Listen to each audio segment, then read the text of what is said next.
é Juliana e esse é o podcast Clássicas Sem Classe, no qual eu discuto clássicos escritos por mulheres pouco lidas, não traduzidas, excluídas do cânone ou esquecidas, bem como clássicos da literatura queer.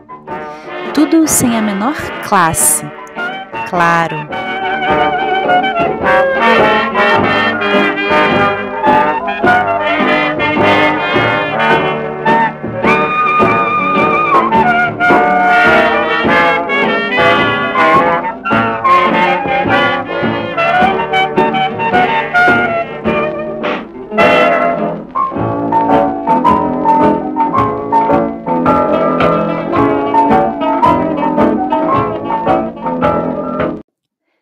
No episódio anterior, eu falei sobre a escritora brasileira oitocentista Maria Benedita Bormann, que escrevia sob o pseudônimo Délia, e falei de seus romances Aurélia, de 1883, Lésbia, de 1890 e Celeste, de 1893. E fiz um convite a vocês, pesquisadores de escritoras esquecidas, para que, se quiserem, venham participar, falar aqui no podcast. Eu ficarei muito feliz com a participação de vocês. No episódio de hoje, eu falo da escritora afro-americana Ann Petry e de seu romance A Rua, The Street, de 1946. Mas antes, eu gostaria de agradecer a todos vocês que compartilharam o último episódio do podcast nas redes sociais e, em especial, a Morgana, do perfil Tristeza Reads, do Instagram, e a Lulu, do perfil Lulunets, do Instagram. Obrigada, gente! Bom, sem mais delongas, vamos ao que interessa, que é saber quem foi Ann Petry. Abre aspas. A exposição pública contínua, embora possa fazer de você uma personalidade, pode também te diminuir como pessoa. Ser cúmplice da invasão de sua própria privacidade coloca um preço muito baixo no seu valor. Os processos criativos são, ou deveriam ser, essencialmente secretos. E embora a carne nua seja agora uma mercadoria aberta, o espírito nu deve ter seu santuário. Fecha aspas, Ann Petry em uma entrevista para um programa de rádio concedida em 1996 e mencionada na obra At Home Inside, A Daughter's Tribute to Ann Petry, escrita pela filha de Ann, Elizabeth Petry, e publicada em 2008. Esse trecho está em tradução minha. Ann Lane Petry foi uma escritora afro-americana do século XX. Há algumas informações um tanto desencontradas quanto à data de nascimento da autora. Enquanto os primeiros biógrafos mencionavam o nascimento como sendo em 12 de outubro de 1911, os biógrafos mais recentes mencionam a data 12 de outubro de 1908. Então, essa última data é a que eu vou considerar aqui. Pois bem, Ann, cujo nome de nascença era Ann Lane, nasceu em Old Saybrook, em Connecticut, em uma comunidade de população predominantemente branca. A sua família era de classe média, seu pai era farmacêutico, a mãe começou como operária de fábrica, trabalhou como cabeleireira e acabou acumulando dinheiro para montar sua própria loja de roupas. Ian tinha ainda 2 tias com formação superior, ela vinha de uma família de várias gerações de farmacêuticos e uma de suas tias, inclusive, foi aí provavelmente a primeira mulher farmacêutica de Connecticut. Em uma entrevista para o Washington Post em 1992, ao falar aí sobre as mulheres de sua família, Anne disse que, abre aspas, nunca lhes ocorreu que havia coisas que elas não podiam fazer só porque eram mulheres, fecha aspas. E ela ainda completou nessa entrevista, abre aspas, imagino que se minha mãe ou as irmãs dela dissessem: "Deite-se e deixe-me andar em cima de você", provavelmente os maridos delas teriam deixado e ainda teriam dito que era bom. Fecha aspas.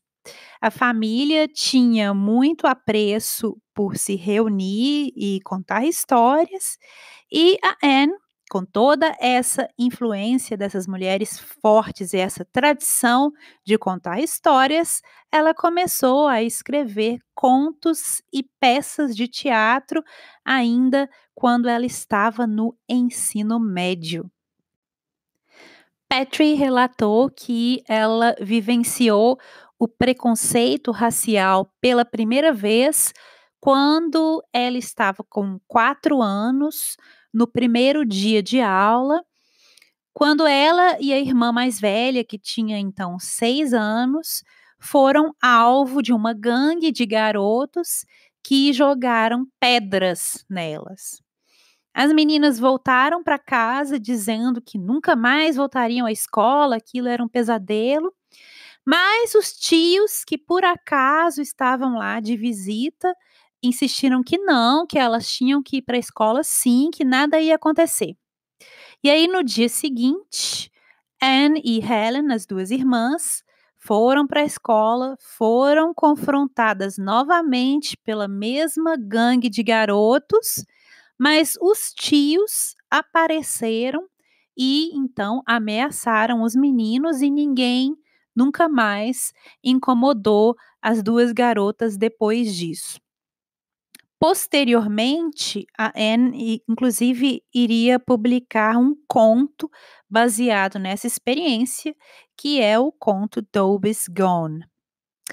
Ela relatou ainda no artigo My Most Humiliating Jim Crow Experience, publicado em 1946 no periódico Negro Digest, que, com 7 anos, em um passeio promovido pela escola dominical, ela foi forçada a deixar a praia por causa da cor da sua pele.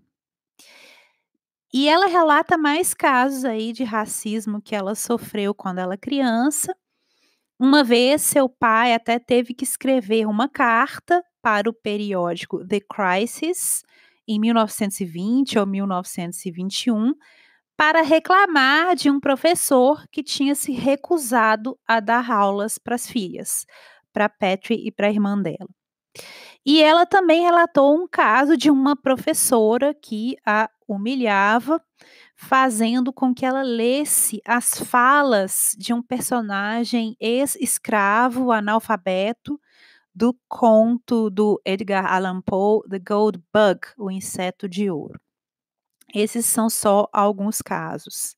A Anne também conta a história do que aconteceu com o pai dela, quando o pai montou a farmácia na cidade. Ele era o primeiro farmacêutico negro daquela localidade. E alguns dias depois, chegou um senhor, um velhinho, entrou na farmácia e disse, abre aspas, eles não querem um farmacêutico negro aqui, fecha aspas. E o velhinho disse ainda que se o pai da Petrie não saísse dali dentro de 24 horas, eles o expulsariam da cidade. E aí o pai da Petrie imediatamente respondeu, aí eu vou citar o que ela conta. Ele respondeu, abre aspas, eu não sei quem eles são, Mas diga a eles que eles podem até tentar, mas eu voltarei e trarei meu pai, meus 8 irmãos, meu avô e meu bisavô comigo. E você diga a eles que nós viemos de Madagascar e somos estranguladores, e essa cidade nunca mais será a mesma. Fecha aspas. Então, ninguém nunca mais incomodou o pai da Petrie novamente. Seguindo aí a tradição da família, Anne Petrie se formou na Faculdade de Farmácia de Connecticut em 1931 e trabalhou na farmácia da família por alguns anos. E lá ela relatou que gostava de escutar as histórias dos clientes. E aqui eu vou repetir o que ela falou. Abre aspas. Eu ouvia tudo, todo tipo de história. Nascimento, morte, tristeza, alegria e todos os tipos de brigas. As pessoas entravam e derramavam seus corações e almas, sabendo muito bem que o farmacêutico é discreto. Fecha aspas. E ela viria a usar muitas dessas histórias em seus contos, em sua literatura no futuro. Em 1938, Petrie se casou com George Petrie, que era um escritor de livros de mistério, e o casal se mudou para Nova York para tentar a vida na literatura.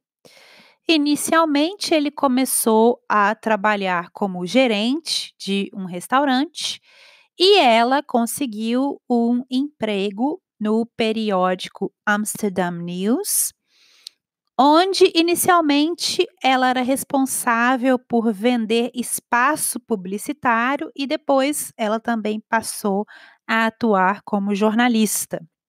O que ela fez nesse periódico até 1941. Em 1941, ela começa a trabalhar como repórter em outro jornal, dessa vez no The People's Voice. Por um tempo, ela também trabalhou em uma escola primária no Harlem, e foi lá que ela começou a reparar na condição de vida daquelas crianças, que era um pouco diferente da infância que ela teve, que foi um pouco mais protegida pela família. E aí ela começou a reparar na vida daquelas crianças do Harlem que não tinham para onde ir e depois da escola, que ficavam ali na escola ou então ficavam se integrando com gangues na rua, porque não havia ninguém em casa, os pais trabalhavam ou mesmo porque a criança não tinha família. E aí ela reparou nisso e isso também vai ser aí um elemento que ela vai usar na sua ficção. Em 1939, no periódico The Afro-American, a Anne publica então seu primeiro conto, Marie of the Cabin Club, mas publica sob um pseudônimo masculino, sob o nome de Arnold Petrie. Alguns anos mais tarde, já em 1943, ela publica mais alguns contos nos periódicos The Crisis e Opportunity, e dessa vez ela passa a publicar sob seu próprio nome, e aí não para mais. Em 1946, um dos contos dela, Like a Winding Sheet, é reunido na coletânea dos melhores contos americanos daquele ano. Coletânea essa editada por Martha Foley, que foi também responsável por ajudar a alçar à fama autores que hoje são notáveis, como, por exemplo, o J.D. Salinger, o Tennessee Williams, o Richard Wright e agora também a Anne Petrie. Inclusive, a Martha dedicou essa coletânea a Petrie. Entre 1943 e 1946, Anne Petrie fez uma oficina de escrita criativa, ministrada por Mabel Louise Robinson na Columbia University. E aí passou a publicar contos, os contos ganharam notoriedade e ela foi convidada pela editora Houghton Mifflin a concorrer a uma bolsa.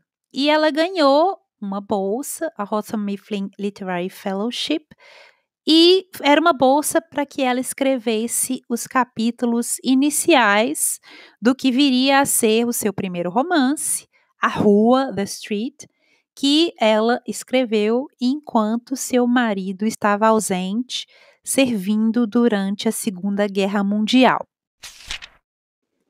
Abre aspas. As mulheres trabalham porque os brancos lhes dão empregos, lavando pratos, roupas, pisos e janelas. As mulheres trabalham porque há anos os brancos não gostam de dar aos homens negros empregos que paguem o suficiente para que sustentem suas famílias. E no fim, torna-se tarde demais para alguns deles. Nem mesmo as guerras mudam isso. Fecha aspas, Anne Patry, no romance The Street, A Rua, de 1946, esse trecho em tradução minha.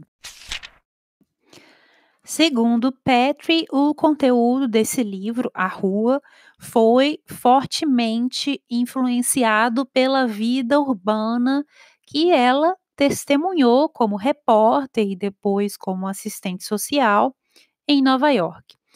Em um artigo publicado no periódico The Crisis, em fevereiro de 1946, Patry disse que com a publicação de A Rua, The Street, seu objetivo era, aí vou citar, abre aspas, mostrar a forma simples e fácil como o ambiente pode mudar o curso da vida de uma pessoa.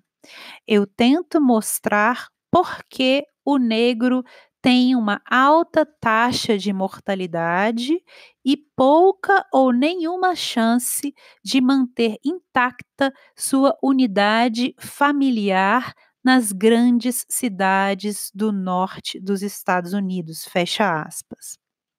A filha de Patry, Elizabeth Liz Patry, em uma entrevista ao Washington Post em 1992, disse que a maneira que Anne encontrou para, aí eu vou também citar a fala da filha, a maneira que Anne encontrou para, abre aspas, lidar com o problema foi escrever este livro, o que talvez fosse algo que as pessoas que cresceram no Harlem não teriam oportunidade de fazer. Fecha aspas. Em 1944, Patry começou a trabalhar na New York Foundation, contribuindo com um estudo sociológico sobre o efeito da segregação em crianças. Ela também mantinha uma vida cívica ativa, ministrava cursos em sua comunidade local, ministrava cursos também em uma escola primária do Harlem e dava palestras por todo o país. Nesse período, ela também estudou pintura, piano e atuou em peças de teatro do grupo American Negro Theatre. Abre aspas. Parece-me que toda arte verdadeiramente grande é propaganda. Seja a Capela Sistina ou a Gioconda, Madame Bovary ou Guerra e Paz. No momento em que o romancista começa a mostrar a forma como a sociedade afeta a vida de seus personagens e a forma como eles são moldados pelo mundo em que vivem, ele está a escrever um romance de crítica social, quer ele o chame assim ou não. Fecha aspas, Anne Patry, em seu ensaio The Novel as Social Criticism, o romance como crítica social, publicado em 1950, aqui esse trecho em tradução minha. Nesse meio tempo, Anne Patry teve uma filha, que eu já mencionei aqui, Elizabeth Patry, conhecida também como Liz Patry, e em 1948, Anne e seu marido decidem retornar a Connecticut para criar a filha lá. Mais tarde, Anne escreveu em um de seus diários. Ela destruiu a maior parte dos diários, sobraram cerca de 33. Esse é um dos que sobrou. Então, em um dos diários de 1992, ela escreveu que todo o alvoroço, todas as campanhas publicitárias geradas pela publicação do romance A Rua, The Street, fizeram-na, aí eu vou citar, abre aspas, fizeram-na sentir como se eu fosse uma criatura impotente, empalada em uma mesa de dissecação para exibição pública, fecha aspas. Então ela preferiu sair de debaixo dos holofotes. Cito novamente, abre aspas. Minha alma não era mais minha, fecha aspas. Isso ela disse ao jornal The Times em 1992. Eu vou fazer aqui, como de praxe, uma breve cronologia das publicações da autora. Em 1946, como eu disse, ela lança esse romance The Street. Em 1947, ela lança um novo romance, Country Place, sobre a desilusão e a corrupção entre um grupo de personagens brancos em uma pequena cidade de Connecticut. Em 1957, ela publica um novo romance, The Narrows, sobre um caso de amor interracial. Ela também publicou 2 livros infantis, The Drugstore Cat, de 1949, e Legends of the Saints, de 1970, e publicou 2 romances históricos. O primeiro, Harriet Tubman, Conductor on the Underground Railroad, de 1955, e o segundo, Tituba of Salem Village, de 1963. Esses 2 últimos romances históricos foram voltados mais para o público jovem também. Há ainda uma coletânea de contos, Miss Muriel and Other Stories, de 1971. E ela também lecionou em diversas universidades, tais como a Universidade da Califórnia e Berkeley. Anne Patry morreu em 28 de abril de 1997, aos 88 anos. The Street, A Rua, seu romance mais famoso, traz um comentário social contundente sobre o racismo e a falta de perspectivas da população negra nos Estados Unidos da década de 1940. Publicado em 1946, o romance foi um sucesso e vendeu cerca de 1,5 milhão de cópias. Foi o primeiro romance de uma mulher afro-americana a vender mais de 1 milhão de cópias. E algumas feministas citam esse romance, A Rua, como o primeiro romance afro-americano que tem como temas centrais a maternidade e a vida de uma mulher negra da classe trabalhadora nos Estados Unidos. O romance chegou a ser publicado no Brasil já em agosto de 1947 pela Companhia Editora Nacional, sob o título A Rua, com tradução de Lígia J. Smith. Mas depois esse livro sumiu do mapa, não foi reeditado. Parece que a editora Carambaia hoje tem intenções de republicar esse romance, uma escolha aí que é muito oportuna. Se vocês tiverem mais alguma informação sobre essa publicação, quando é que vai sair, quem é o tradutor, digam aí para o pessoal. Abre aspas. A voz dela tinha um fino fio de tristeza que tornava a música importante, que a fazia contar uma história que não estava nas palavras. Uma história de desespero, solidão e frustração. Era uma história que todos eles conheciam de cor e sempre conheceram, porque eles a aprenderam logo depois de nascer e continuariam a acrescentar algo a ela até o dia em que viessem a morrer. Fecha aspas, Anne Patry no romance A Rua, aqui esse trecho em tradução minha. Eu pergunto como é possível escrever um romance naturalista e ainda transmitir um forte efeito simbólico. Eu não sei a resposta, mas eu acho que a Anne Patry atingiu esse feito. A rua, The Street, no romance de mesmo nome, é ao mesmo tempo um espaço concreto e um símbolo. Um espelho distorcido para uma versão perversa do sonho americano.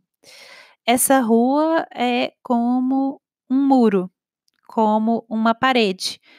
E é uma parede, uma superfície fina e transparente que ninguém vê, mas que é impossível de romper.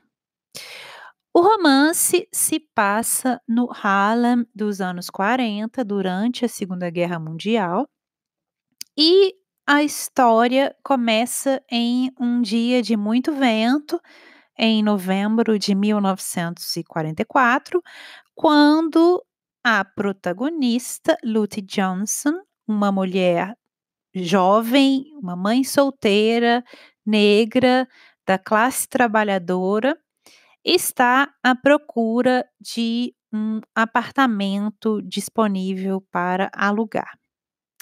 Após o término do casamento dela, Lute e seu filho de 8 anos, o Bub, passaram a morar com o pai dela, que é um alcoólatra, e com a namorada dele.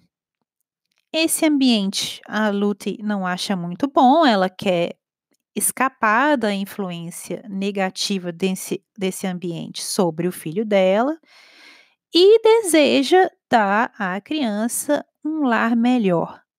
Ela quer também um teto todo seu, ela quer um quarto só seu. A Lute, nós ficamos sabendo um pouco a história dela, ela estudou muito, se esforçou muito e conseguiu passar no exame de funcionários públicos, tem um trabalho, mas a renda dela mal é suficiente para cobrir as despesas de aluguel e de alimentação.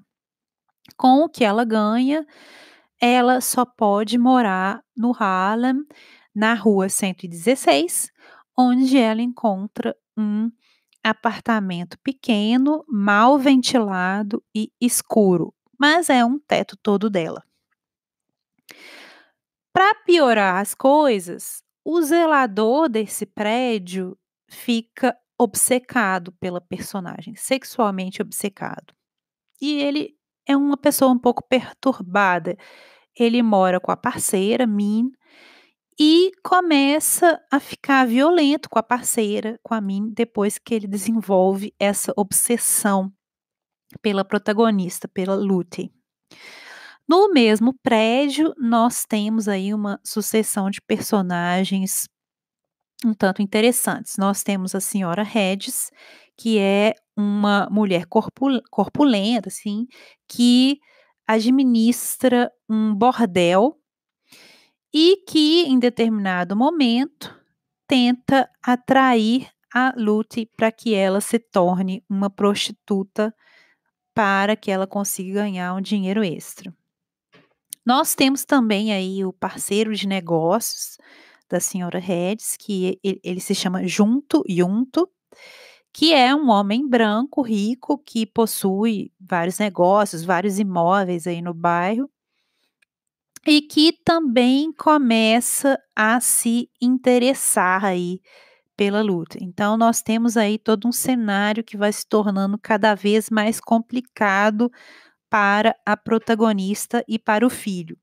E para tornar a coisa ainda pior, ela não tem tempo para ficar com o filho, muitas vezes, quando ela tem que trabalhar, e aí é aquela situação que a Petrie viveu da criança que não tem onde ficar, não tem ali a família com ele, e aí vai se juntar com grupos ou com crianças que são crianças de gangue, crianças que têm aí uma situação difícil. Abre aspas. Ela segurou o jornal por um longo tempo, tentando seguir o raciocínio segundo o qual aquele garoto esfarrapado e magro se tornara, aos olhos de um repórter, um negro corpulento. E ela decidiu que a forma como isso tudo era visto dependia do lugar onde você estava sentado. Se você olhasse para as coisas de dentro de um salário semanal gordo e pensasse nas pessoas negras como naturalmente criminosas, você não realmente veria como é um negro. Você não poderia ver, porque o negro não seria nunca um indivíduo para você. Ele seria uma ameaça, ou um animal, ou uma maldição, ou uma praga, ou uma piada. Fecha aspas, Anne Petrie, no romance A Rua, esse trecho em tradução minha. A história é narrada em terceira pessoa, do ponto de vista de um narrador onisciente que muda entre as perspectivas dos personagens, o que nos dá alguns vislumbres dos pensamentos e da vida de cada um desses personagens. E nos dá também vislumbres das muitas maneiras, às vezes pequenas, em que esses personagens se rotulam e se desentendem. O livro está repleto de solidão, raiva e frustração. Então, esses personagens, em geral, são mônadas solitárias e cheias de raiva, cheias de frustrações. A rua do título é a linha que cruza para o outro lado, distorcido e mais perverso do sonho americano. Como um espelho da ideologia de seus ex-empregadores, a Lute antes trabalhava para uma família rica, branca, em Connecticut. Então, espelhando a ideologia desses empregadores, ela acredita firmemente que é possível atingir o sucesso, desde que com muito trabalho, apesar de todas as circunstâncias serem contrárias a esse sucesso. Então, a Lute começa o livro com essa crença no sonho americano. Ela sonha em se mudar para um bairro melhor, mais agradável. Ela sonha em prover melhor para a educação do filho, para que ele possa conseguir um emprego melhor.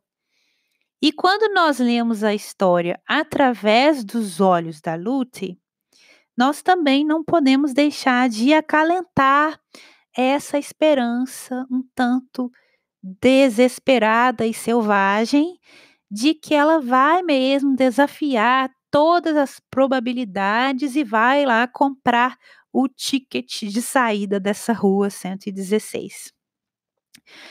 Eu já reli esse livro, eu sabia o que ia acontecer e mesmo assim ele me passou essa esperança que a personagem tem. O tempo todo eu fiquei movida por essa esperança. Não, ela vai conseguir. Desde o início nós podemos sentir, porém, que a decisão de se mudar para essa rua é o primeiro passo da personagem em direção à sua queda. No entanto, nós sabemos também que ela não tem outra opção. E a esperança que ela sente e a esperança que, fica nublando os olhos dela, é a mesma esperança que nós também, como leitores, sentimos e deixamos nublar os nossos olhos. Toda vez que a Lud tenta alcançar o sonho americano, esse sonho se afasta um passo dela, como se fosse uma miragem no deserto. A rua do título, é quase como uma fronteira que seus habitantes nunca conseguem atravessar. Uma parede invisível que os separa dos bairros brancos da cidade.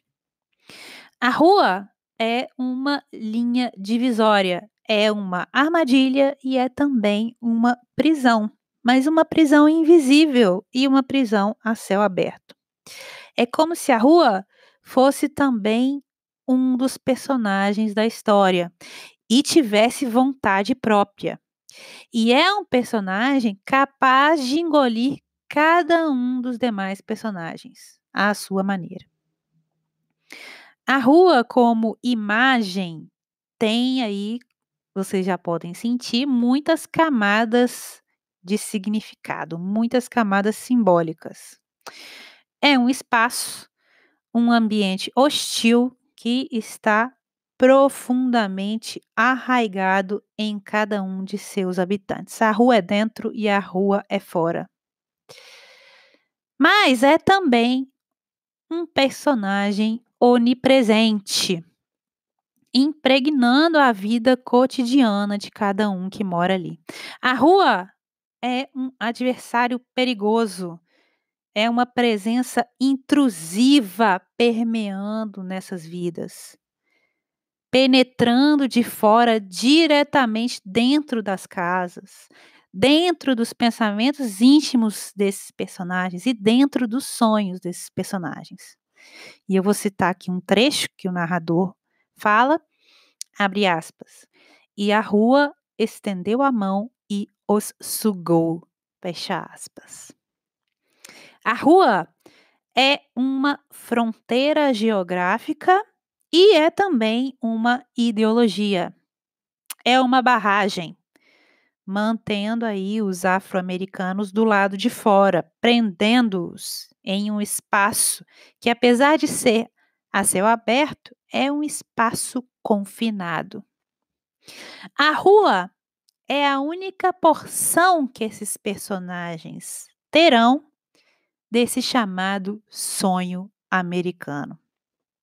E ela é, ao mesmo tempo, limitadora e limitada.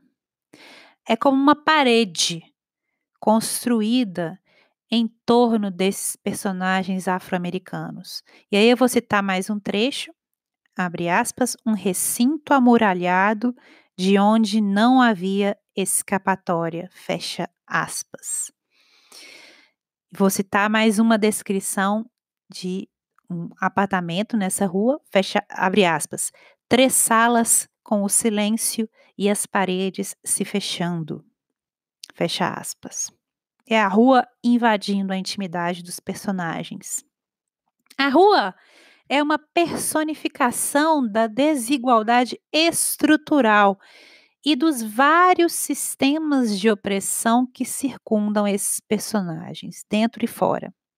O racismo institucional, o sexismo e a injustiça social. As estruturas de classe e de poder brancos desenham essa rua através de uma segregação forçada e raramente permitem uma saída. A estrutura do poder branco e sua ideologia difusa tem um rosto no personagem Junto, que é aí o homem branco que parece controlar o bairro como se ele estivesse por detrás dos bastidores, né, perpetuando tudo o que essa rua representa. Embora invisível, o poder desse personagem se faz presente a cada passo, como um fantasma. A gente não pode vê-lo, mas podemos apenas sentir seu toque. O bairro é submetido a esse olhar constante, como se fosse um panóptico, uma prisão. Você está sendo olhado, mas você não sabe por quem.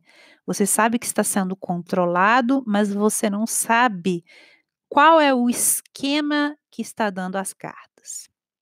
As forças que governam a vida de todos os personagens ali são tangíveis, mas estão escondidas da vista.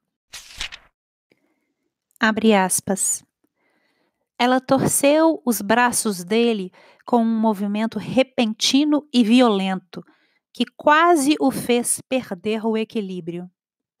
A raiva que a atravessava não estava dirigida apenas a ele. Ele estava lá, ao alcance das mãos.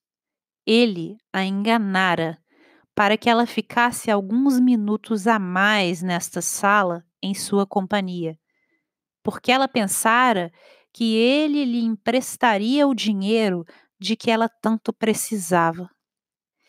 E ela estava furiosa com ele por isso, e por ser um alcoviteiro de seu chefe, e supor que ela aproveitaria a oportunidade para dormir com um deles ou com os dois.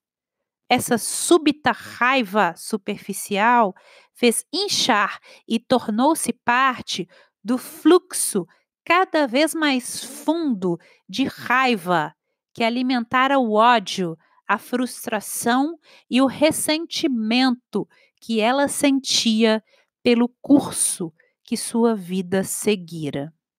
Fecha aspas, Anne Petrie, A Rua, esse trecho aqui em tradução minha. Desde a primeira cena do livro, a gente sente que há algo invisível barrando o caminho da Lute, como se fosse aí a mão invisível do sonho americano às avessas. Nessa primeira cena, há uma imagem forte do vento. Tem um vento muito forte soprando contra a personagem, empurrando-a para trás, como se a própria rua estivesse atacando a Lute, num ataque aí implacável por meio do vento, por meio de uma mão invisível. E vou citar um trecho aqui. Abre aspas. O vento afastou os cabelos de Lute Johnson da nuca e ela se sentiu subitamente nua e careca. Fecha aspas. O vento parece estar violentamente atacando não só a Lute, mas todos os personagens que estão nessa rua, como se o vento tivesse mãos. E aí você tá outro trecho, o vento abre aspas agarrou os chapéus, arrancou os cachecóis do pescoço, enfiou os dedos nas golas dos casacos, soprou os casacos para longe dos corpos. Fecha aspas. Então é uma descrição muito física do vento. O vento nessa rua estava afastando as pessoas, tentando manter as pessoas longe dali. Ele é hostil, como um animal selvagem, de aparência feroz. E o vento é também invisível, tal como as forças que atravancam a todo momento o caminho da Lute. E é impossível se revoltar ou lutar contra algo que é como esse vento, que é algo que ninguém vê. Um vento frio de novembro, diz o livro, e esse vento soprava nessa rua, como se estivesse perseguindo aí a sua próxima presa, e a próxima presa será a nossa protagonista e seu filho. Em contraste com esse cenário aí um tanto severo e hostil, nós temos a protagonista Lucy, suave e calorosamente, como descreve o livro, esforçando-se para seguir adiante, cortando esse vento. Além disso, em contraste com o que o livro chama de os poucos pedestres que estavam ali apressados para fugir desse vento e que se curvavam, abre aspas, se curvavam em um esforço para oferecer a menor superfície possível ao ataque violento do vento, fecha aspas. Em contraste a esses pedestres, nós temos Lucy, a nossa protagonista, a nossa heroína, que tenta se manter erguida, como se estivesse desafiando esse vento, recusando-se a se curvar ao poder desse vento, às mãos invisíveis desse vento. No entanto, nós já podemos sentir que o vento continuará a soprar e a tentar curvá-la, golpe após golpe, como uma barragem invisível, até o ponto de ruptura da personagem. De alguma forma, nós sabemos desde o início que ela estará em constante luta contra esse ambiente. Essa cena já diz tudo, já nos traz esse símbolo. No final do romance, nós teremos diante de nós não a mesma mulher que uma vez se recusara a se deixar curvar, a se deixar quebrar pelo vento.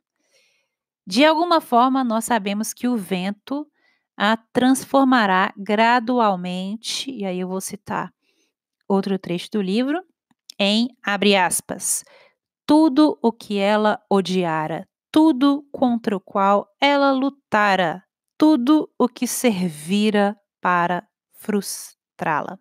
Fecha aspas. Nossa protagonista vai suportar todos os golpes, mas ela vai mudar irremediavelmente.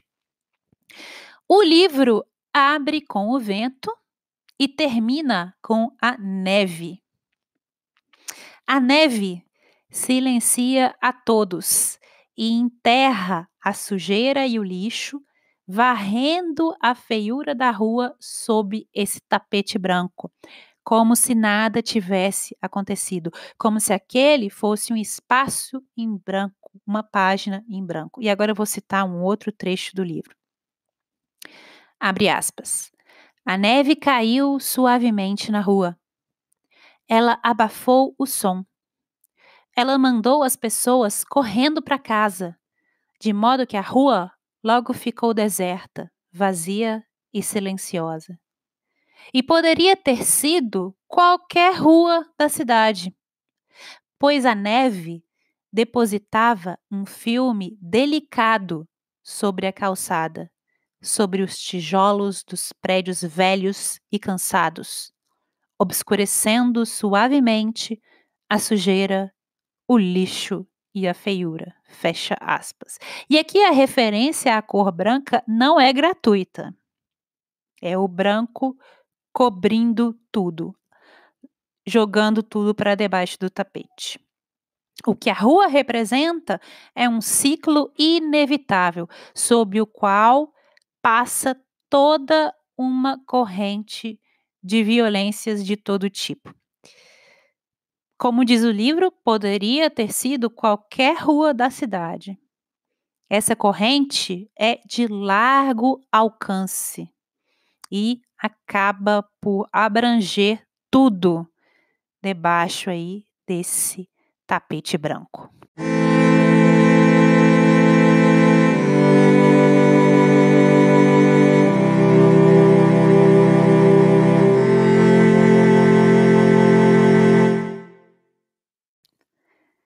É isso, pessoal. Hoje, 12 de fevereiro, marca exatamente um ano desde que eu publiquei o primeiro episódio desse podcast, o episódio piloto, no qual eu discuto os propósitos do podcast e discuto esse tema do cânone.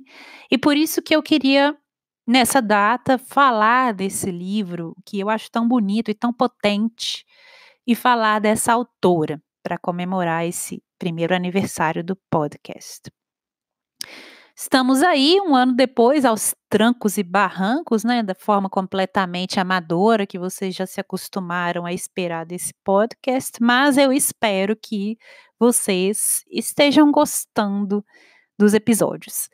Se vocês tiverem algum comentário, sugestão, crítica ou pergunta, ou mesmo se quiserem participar do podcast, basta entrar em contato comigo por minhas redes sociais, que estarão linkadas nas show notes desse episódio. Não se acanhem, como vocês podem perceber, o esquema aqui é completamente caseiro. E eu ficarei muito feliz se vocês quiserem participar do podcast para falar de algum livro que vocês acham que mereça ser redescoberto, alguma autora, enfim. Eu sou @blankgarden no Instagram e @ablankgarden no Twitter.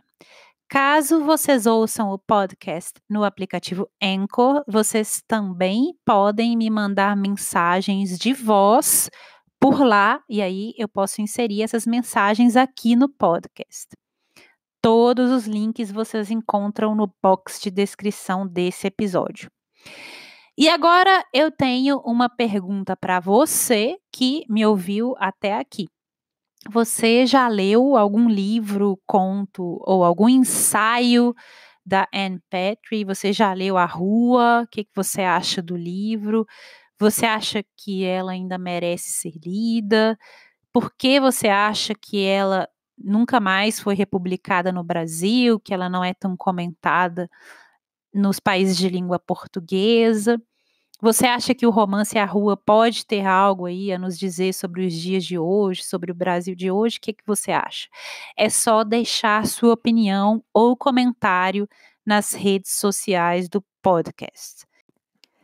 Caso você queira saber mais sobre Anne Patry, eu deixarei uma lista de livros sobre a autora lá na página do podcast. Muito obrigada por terem escutado até aqui. Espero que tenham gostado e até o próximo episódio.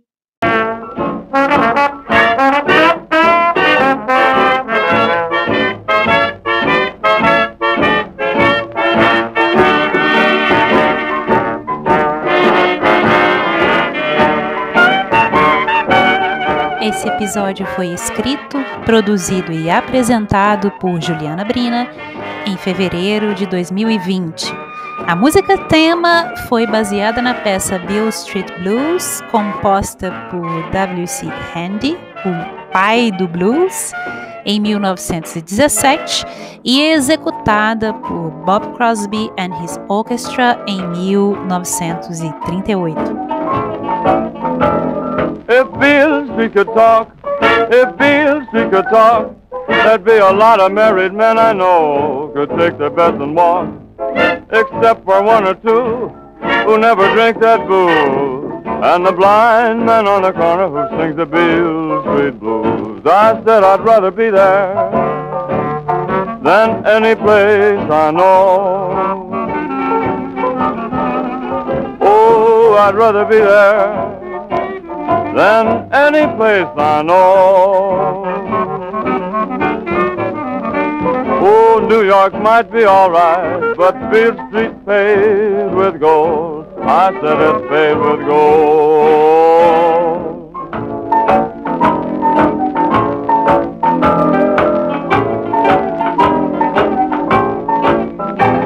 I'm going to the river, maybe by and by.